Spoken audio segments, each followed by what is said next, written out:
Hey everybody out there, you're tuned in to 91.8 The Fan. You're in my corner and I have a very special guest in the corner. Would you like to unveil your secret identity?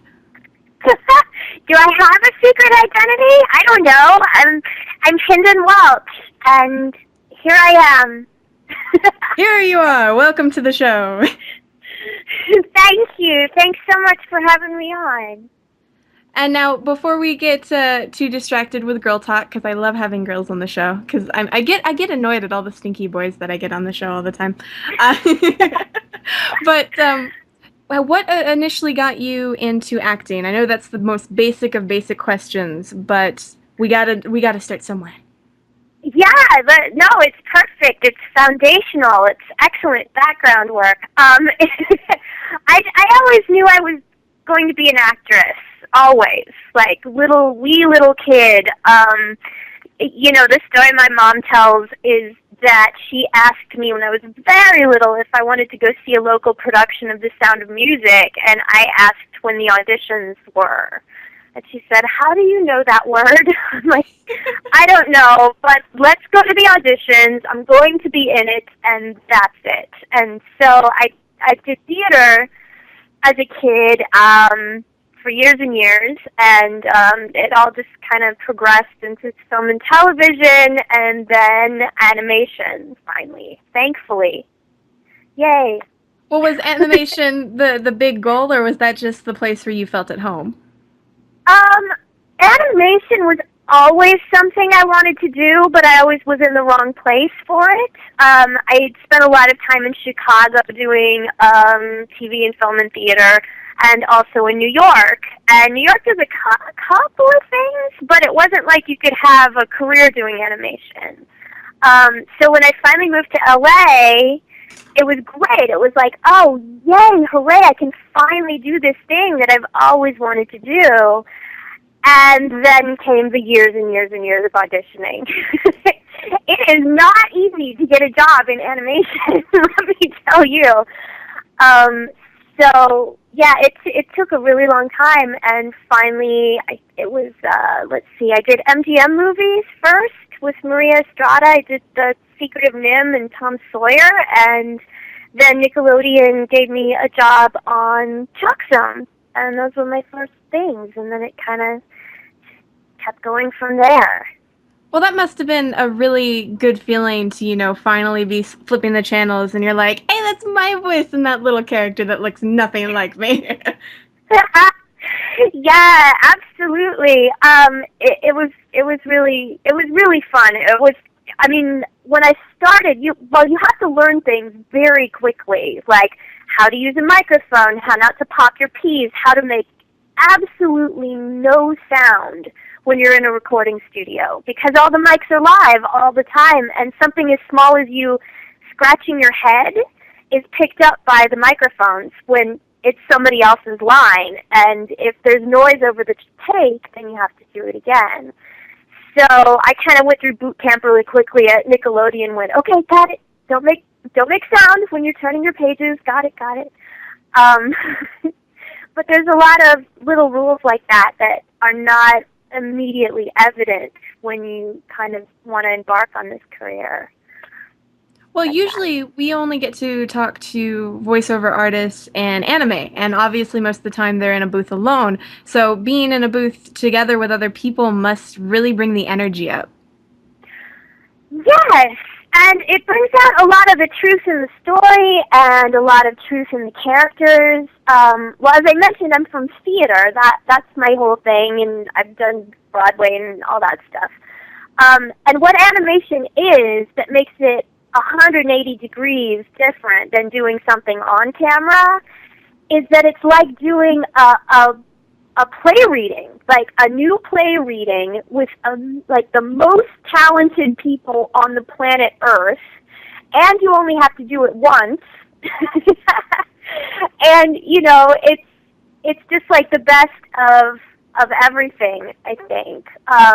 Yes, but when you're in a room doing an ensemble read for original animation, you really get going. Like, you'll do a whole scene together, and you'll find things because of other people's readings and their responses and their characters that it's a really wonderful acting thing that goes on that you sure don't get to do in on-camera things. I don't think. Well, you sort of do, but. Well, now with dubbing, do you feel constricted at all not having other people there to act the scene with you? Well, it's not the other people that seems a little bit more constricting. It was your word. It's more in the creation of the character. You know, when you're doing original animation, a pilot will kick off the series, right? And they'll say, well, I think this is who these people are. You know, like Teen Titans, for example. We all had a pretty good, the writers had a pretty good idea of who we all were.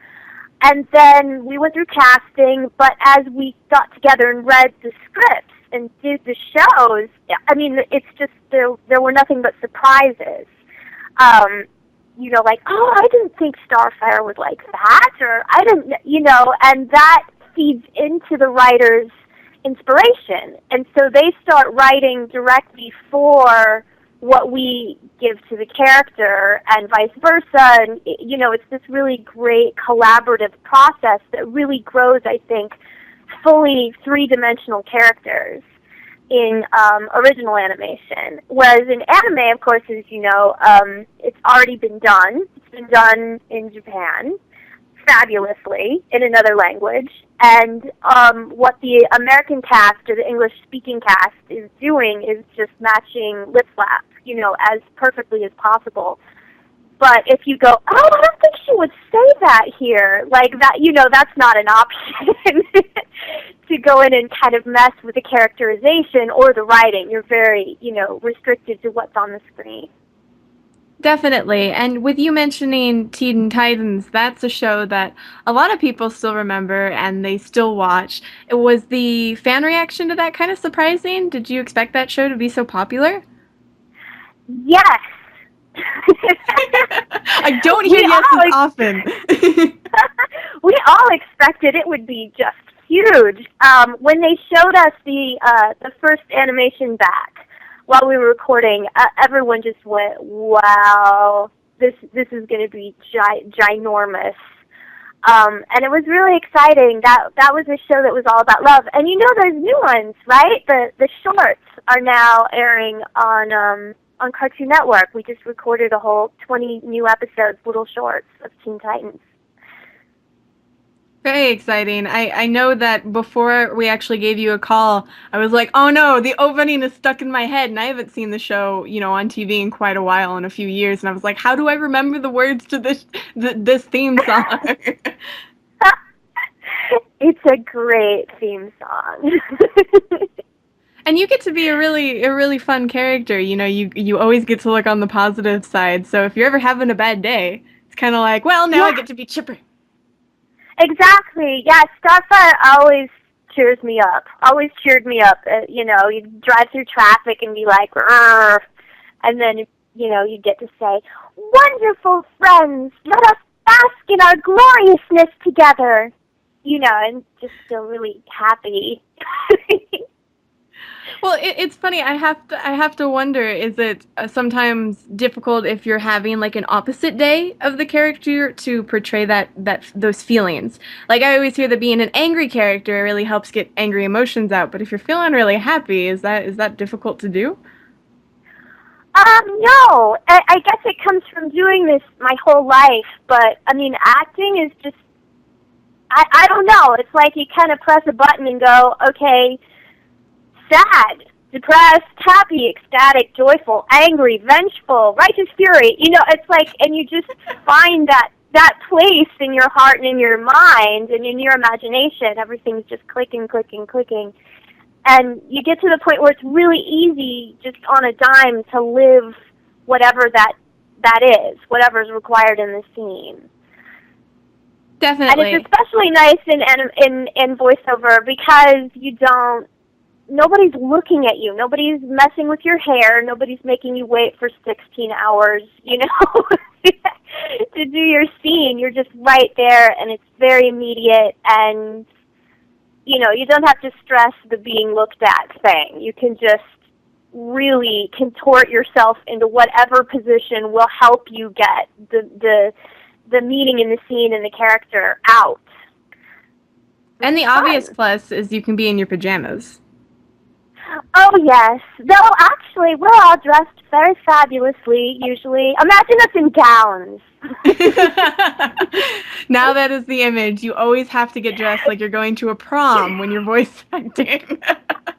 Yes, with a tiara and the very high heels. Yes. Well, I feel severely underdressed, so I think we're going to have to take a break so I can change. Okay.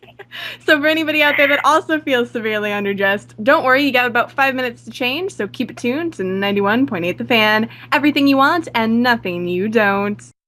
Wow, this is my kind of job. Can't beat that. They're all sleeping. Sleeping? What are you talking about, Serena? See for yourself. It's the Negaverse. Watch out! Behind you! Tired of listening to radio stations that are run by the Negaverse? Don't fret, 91.8 The Fan guarantees that we're 100% Negaverse free. With our magical girl seal of approval, we promise to ward off demons, villains, tentacle monsters, energy zappers, pure heart smugglers, dream mirror removers, and starseed stealers. Not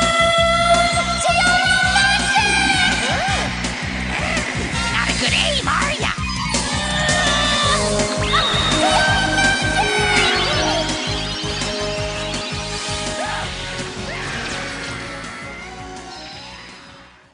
Hey everybody out there, you're tuned in to 91.8 The Fan, and hopefully my special guest is still alive. Are you? Yes, I'm alive. I'm here. It's all good. Okay, good. See, I didn't do anything to her. God, why you guys gotta be like that? They say mean things about me in the live chat. They don't like me very much. But no, we were kind of talking a little bit behind the scenes where you guys can't hear, na-na-na-na-boo-boo, about your projects that have recently come out, or anything that's up and coming that you want the listeners to know about.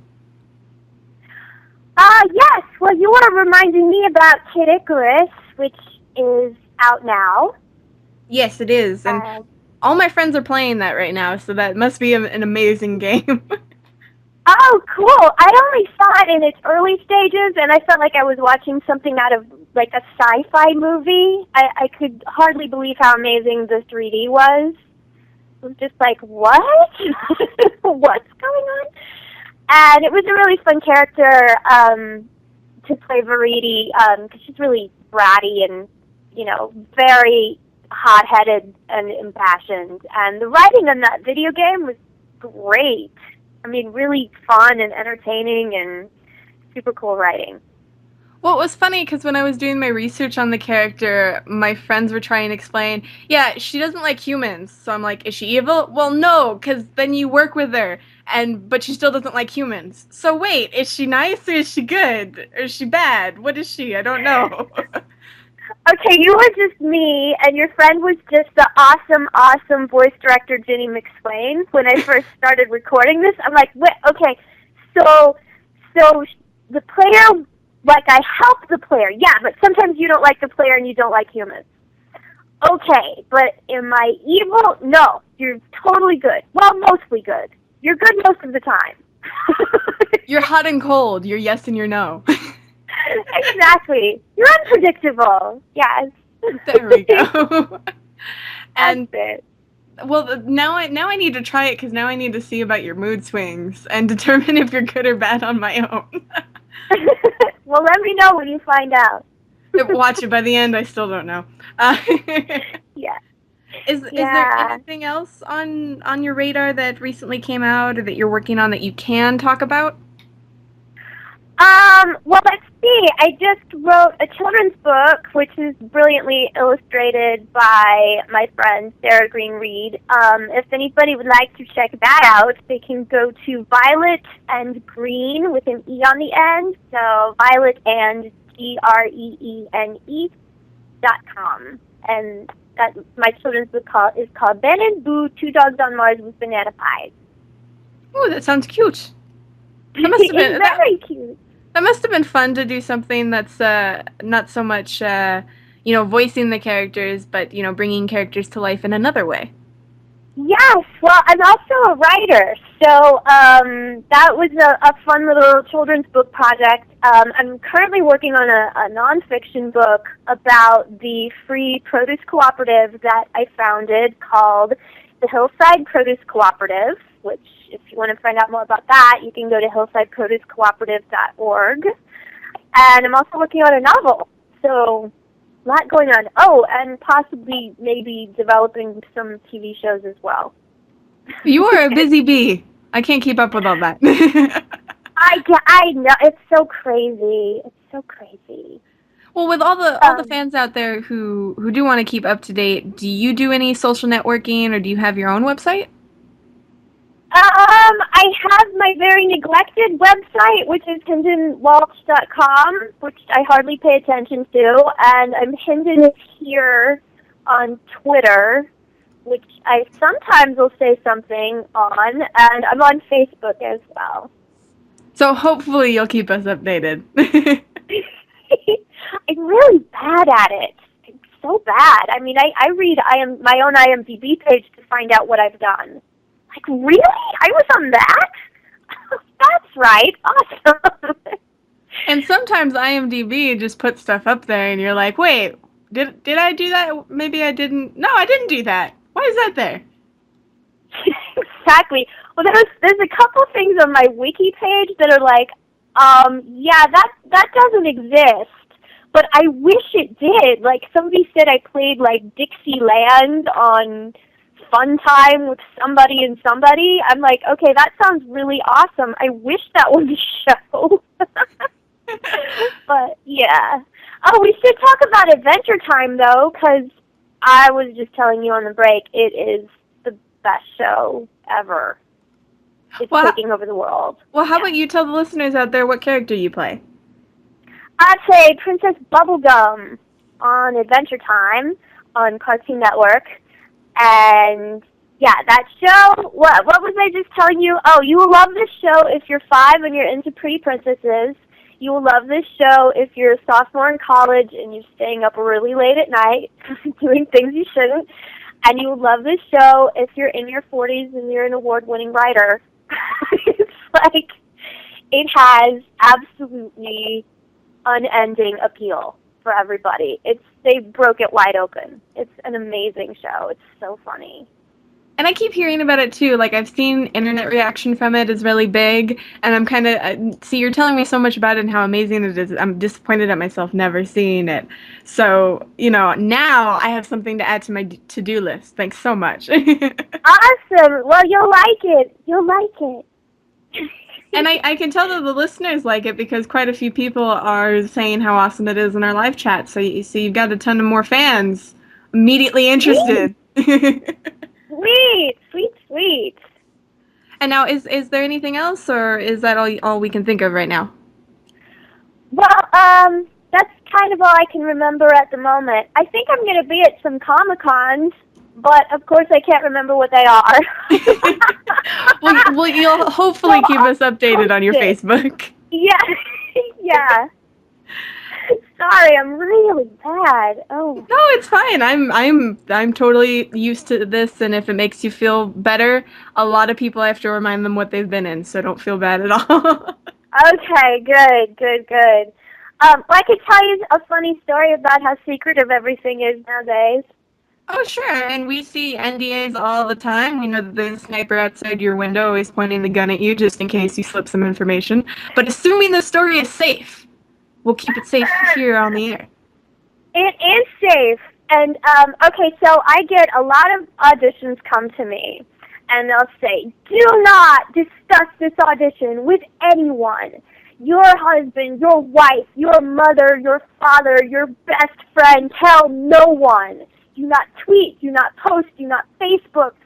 And I'm like, okay, I wasn't going to tell anyone anyway, but now I kind of want to. So anyway, I got, I will luckily, happily, gratefully just get offered things, and I was offered this video game And I said, oh, what is it? And my agent said, I don't know.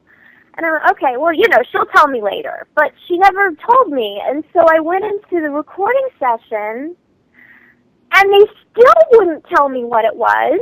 I recorded for 4 hours of a character whose name they wouldn't tell me in a show they would not tell me what it was. I still have no idea what that was. It looked expensive, what I saw, but I have no idea what that video game was. So that is how secretive the video game world has become. And it's they won't kind of even tell the sad. actors they've hired. Well, I know. I tell people this a lot, and a lot of voice actors, there are fans out there, if they find out their favorite voice actor or actress is in a video game or an anime or so on and so forth, and they'll literally buy it because you guys are in it, because you're their favorites. So, I wonder why they don't take advantage of that advertising. I mean, they do for movies, if Sarah Bullock or Nicole Kidman is in a movie, somebody out there is going to be like, I love her, I'm going to go see that. But I don't know why they don't do that for you guys. Well, they may, just tell the whole world we're in it. They just won't tell us what game we've just recorded. So we are unable to then tell anybody else what we were in. Well, hopefully silly? one day. It is pretty silly, but, at this point, I'm not surprised. Yeah. Yeah, it's completely out of control on the secrecy thing. But I was wondering, since we're nearing the end of this interview, if you'd be willing to participate in a 91.8 The Fan tradition. Sure. Awesome! We're not going to tie you up or do anything to hurt you, I swear. Okay. Basically, we ask if you'd be willing to do a radio bump for us. Oh, a what? A radio bump. Basically, say a line. Sure. Okay, yes.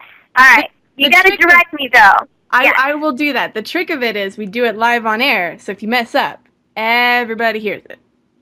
Okay, I'm brave. Okay. I do this every day. All right. We basically ask if you'd be willing to say, hello, my name is, you insert your name, I do this, you can say characters that you are, or you can say you're a voice actress or an actress, whatever you want to put there, and you're tuned into 91.8 The Fan. Okay, the last one, 91.8 The Fan. Okay. Somebody's writing it down. All right. I'll try it. You know what's making this even more challenging for me is you cut out in the middle of that. Do you want me to? I can repeat it if you need me to. No, I'm gonna power through. We're gonna do this. All right. So whenever you're ready. Hi, this is Hynden Walch. I am Princess Bubblegum on Adventure Time and Starfire on Teen Titans and a bunch of other stuff. And you are listening to 91.8 The Fan. See, that wasn't hard at all. You did that perfectly. No mess up. Yay! That's why you pay me the big money. Yes. Yes. Is there anything else you'd like to tell the lovely listeners out there? Oh, gosh. Just hi and thank you. And you guys are awesome. And that's what I would like to say. And thanks so much for having me on. And thank you. This was a lot of fun. You were a great guest to have. Yay! Thanks so much. And for anybody out there that missed any of this interview, don't fret. You'll find it on the website within the next few days. So keep it tuned to 91.8 The Fan. Everything you want and nothing you don't.